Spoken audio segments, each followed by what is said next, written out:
जय शिवराय मित्रांनो छत्रपती शिवाजी महाराज शेतकरी सन्मान योजना अर्थात थकीत असलेली 2017 ची कर्जमाफी आणि या कर्जमाफीचा विषय नागपूर उच्च न्यायालयामध्ये गेलेला आहे आणि नागपूर उच्च न्यायालयाच्या माध्यमातून जिल्हाधिकारी कार्यालय यवतमाळ यांना 15 दिवसाच्या आतमध्ये या शेतकरी कर्जमाफीच्या संदर्भातील उत्तर देण्याचे आदेश कोर्टाच्या माध्यमातून देण्यात आलेले आहेत आणि याच पार्श्वभूमीवरती या आदेशाचा शेतकऱ्यांना काय फायदा होऊ शकतो, थकीत असलेल्या कर्जमाफीचा विषय सुटू शकतो का, या संदर्भातील सविस्तर अशी माहिती अपडेट आजच्या व्हिडिओच्या माध्यमातून जाणून घेण्याचा प्रयत्न करणार आहोत। मित्रांनो, यापूर्वी आपण वेळोवेळी जाणून घेतलेले की छत्रपती शिवाजी महाराज शेतकरी सन्मान योजनेअंतर्गत शेतकऱ्यांची 1.5 लाख रुपयांपर्यंतची कर्जमाफी जाहीर करण्यात आलेली होती।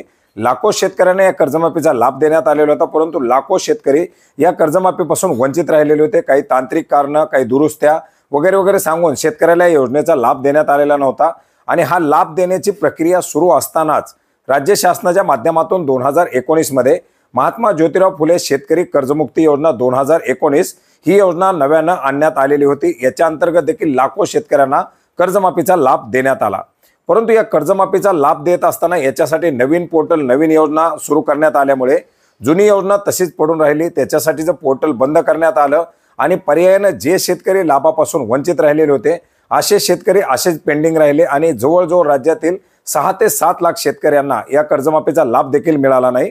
मित्रांनो, यापूर्वी सुद्धा आपण पाहिलं होतं की हे कर्जमाफीचं पोर्टल सुरू करण्यासाठी वेळोवेळी प्रयत्न करण्यात आलेले आहेत।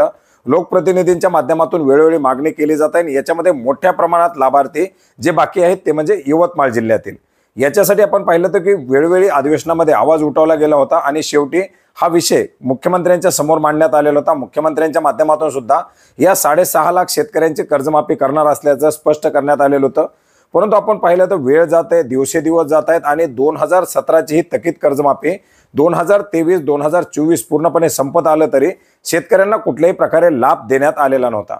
मित्रांनो, याच्यासाठी आपण यापूर्वी सुद्धा पाहिलं होतं की 2022 मध्ये अहमदनगर जिल्ह्यातील एका शेतकऱ्यांच्या माध्यमातून याचिका टाकण्यात आलेली होती आणि पर्टिक्युलर एका शेतकऱ्याच्या याचिकेच्या अनुषंगाने एकाच शेतकऱ्याची कर्जमाफी या ठिकाणी करण्यात आलेली होती। याच्यानंतर आपण पाहिलं होतं की महाआयटीच्या माध्यमातून डाटा मिसिंग झालाय, पोर्टल सुरू करण्यात येत नाही, त्याचा डाटा नाही वगैरे वगैरे कारणं सांगण्यात आलेली होती।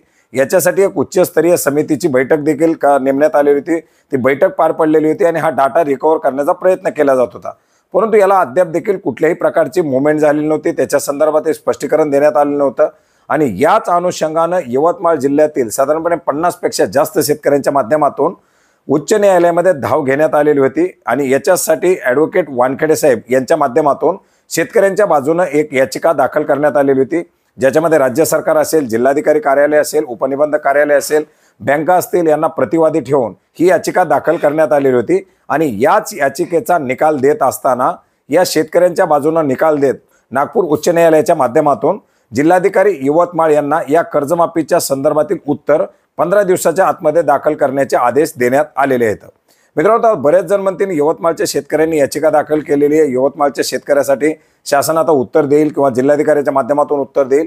हा जो विषय फक्त यवतमाळ जिल्ह्यातील शेतकऱ्यांसाठीचा नाही, यवतमाळ जिल्ह्यामधून मोठ्या प्रमाणात शेतकरी या कर्जमाफीच्या प्रतीक्षेत आहेत, परंतु राज्यातील बहुतांश म्हणजे सर्व जिल्ह्यातील साधारणपणे 6 ते 6.5 लाख शेतकरी बाकी आहेत, ज्याच्यासाठी साधारणपणे 6 ते 7 हजार कोटी रुपयाची गरज पडू शकते आणि अशा प्रकारे आता या शेतकऱ्यांचा जर डाटा रिकव्हर करायचा असेल तर सर्व शेतकऱ्यांचा डाटा या ठिकाणी रिकव्हर करणं गरजेचं आहे। त्याच्यामुळे नव्याने याद्या कराव्या लागतील किंवा ज्या शेतकऱ्यांच्या याद्या मिसिंग झालेल्या आहेत त्या पुन्हा एकदा रिकव्हर केल्या जातील। जे काही प्रयत्न करायचे असतील ते शासनाला करावे लागतील आणि ही जी काही थकीत कर्जमाफी आहे ही थकीत कर्जमाफी या शेतकऱ्यांच्या याचिकेच्या अनुषंगाने तरी होईल अशा प्रकारे आता पुन्हा एकदा पल्लवित झालेल्या आहेत।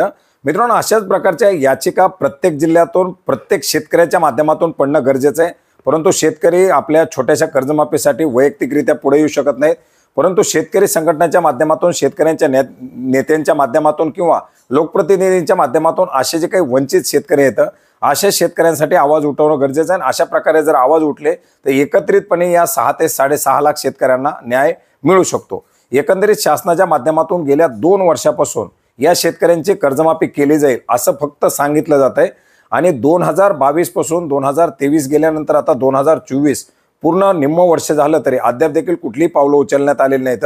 त्याच्यामुळे विधानसभेच्या निवडणुकीच्या पूर्वीच या शेतकऱ्यांची जर कर्जमाफी झाली तरच होऊ शकते आणि त्याच अनुषंगाने ही कर्जमाफी केली जावी हीच एक माफक अपेक्षा आणि कर्जमाफीच्या संदर्भातील हे एक असं महत्त्वाचं अपडेट होतं। मित्रांनो, आता 15 दिवसांमध्ये यवतमाळ जिल्हाधिकारी कार्यालयाच्या माध्यमातून काय उत्तर दिलं जात आहे की याच्यासाठी आणखीन काही मुदतवाढ घेतली जाते हे देखील या ठिकाणी पाहण्यासारखं आहे आणि त्याच्या संदर्भातील काही पॉझिटिव्ह अपडेट यावेच हीच आपल्या अपेक्षा आहे आणि जे काही अपडेट येईल ते अपडेट आपण वेळोवेळी आपल्या चॅनलच्या माध्यमातून जाणून घेण्याचा प्रयत्न करूयात। भेटूयात नवीन माहितीसह नवीन अपडेटसह। धन्यवाद।